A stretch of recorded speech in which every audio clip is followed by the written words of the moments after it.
Mysterious Owl here, and today I have a review for Flame in the Mist by Renee Ahdieh. This is the first, and I think so far, a duology. I don't know if it's going to be more than that, by Renee Ahdieh. The second book, Smoke in the Sun, just came out a couple weeks ago, I think the same day as Reaper at the Gates by Sabaa Tahir. This actually ended up being one of the books that I ended up doing for the Cramathon, and this fulfilled the challenge of a book with my favorite color on the cover. It has some purple kind of down at the bottom. It's kind of hard to see on this camera because of the glare from my lights and stuff like that. So, but it does have purple on it, and so I decided to pick this one up because it was one of the covers I knew had purple on it, and it's one book that I've been wanting to read now for a good long while.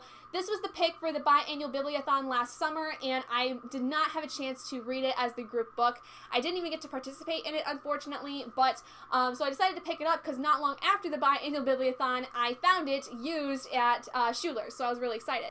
The main plot of the story focuses on this young girl named Hattori Mariko, who is going to basically marry one of the Emperor's sons when her caravan is attacked by what she thinks is the Black Clan, who is this notorious clan of bandits that will try to pillage the entire empire in rebellion against the empire itself. She is presumed dead after her caravan is attacked, and because of that, she decides to make herself over into a boy and go undercover to get into the Black Clan to see who is trying to kill her and why. This is a very Mulan-inspired story, and I really enjoyed that aspect of it, but I would say don't go into the story having any high expectations of high fantasy elements, as I found it was rather lacking in that. Basically, my big gripes with this story is that I found the writing style to be very bland for what was considered to be a high fantasy story. I thought it wasn't very crisp. I felt that it was trying to feel like it was supposed to be older, but it just felt very contrived and very simplistic, and I just really didn't dig this writing style of this story. I also felt that it had more historical fiction elements as opposed to high fantasy, as there were only a few elements that indicated more kind of high fantasy ideas, and the majority of the story focused on this older time period as opposed to having it be kind of just this otherworldly aspect, which I was not a fan of. There also was a romance that didn't really happen towards about the 3/4 mark of this book, but it just seemed to kind of come out of nowhere with this book. It just kind of was like it happened, and then the story went on, and it made no sense. I didn't really understand it. It wasn't exactly insta-love, but it also didn't feel like a real thing to me. There were also a lot of perspectives that were at play with this story, because not only do we have Mariko, who is the main perspective, we also have her brother that is involved with this, her twin brother who is out trying to find her, and then also other characters who just didn't really seem to need to have perspectives. They kind of were just there and could have been done without, because they just didn't really add anything to the story.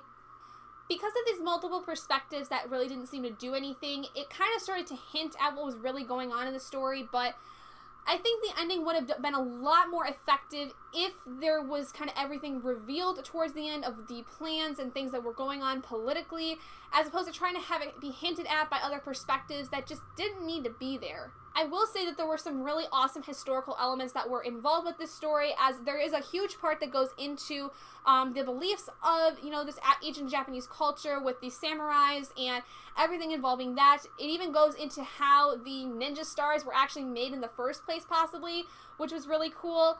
And there were also some really good plot twists and political building that was really cool to see, but again, I think could have been really exemplified a lot later in the story and could have been wrapped up nicely towards the end. As far as the characters, there really wasn't any major development with the main character, Mariko. Anything that was developed with her, it was mostly things that she learned, and so she started to understand things a little bit better. But other than that, she really didn't have much character development, which I was okay with, but not at the same time.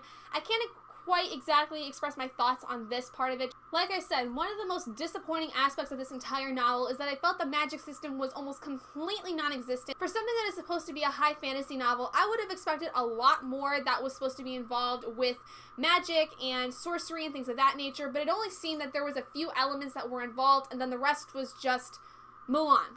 Also, I don't feel like the world building was really that well developed. It seemed like it was supposed to be in an older version of Japan, but there's no clear like time or place or anything like that, and it just really made it hard to visualize where we were. Overall, I gave Flame in the Mist by Renee Ahdieh a very underwhelming 3 out of 5 stars. I was not really impressed with it. I had higher expectations for it, and it just fell very flat.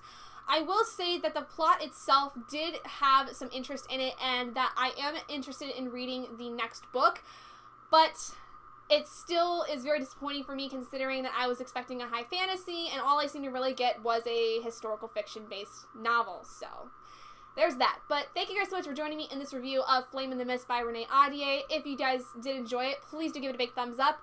And if you're not already and you'd like to be, hit that button down below and subscribe to become an owlet in our flock. And I will see all of you guys in my next video. Bye, guys.